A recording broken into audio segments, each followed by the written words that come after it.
Bugungi kunda jismoniy shaxslarning mol-mulk va yer soliqlari bo'yicha undirilgan mablag'larning 10% mahallaning ixtiyorida qoldirilmoqda. Bundan ko'zlangan asosiy maqsad albatta bu o'sha hududda yashovchilarning manfaatdorligini oshirishga qaratilgan.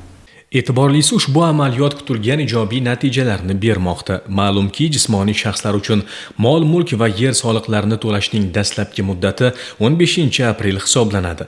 Quvonarlisi, fuqarolarimizning ko'pchiligi ushbu muddatni kutmasdan, shuningdek, e'lon qilingan soliq to'la kelajakka hissa qo'sh va soliq mahalla taraqqiyotining garov aksiyasi doirasida o'z majburiyatlarini oldindan bajarib qo'ymoqdalar.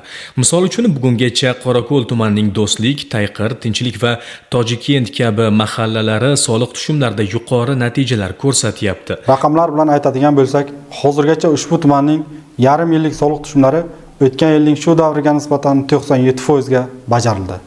Tumandagi mavjud 45 ta mahallaning barchasida soliq tushumlari o'sishi kuzatildi.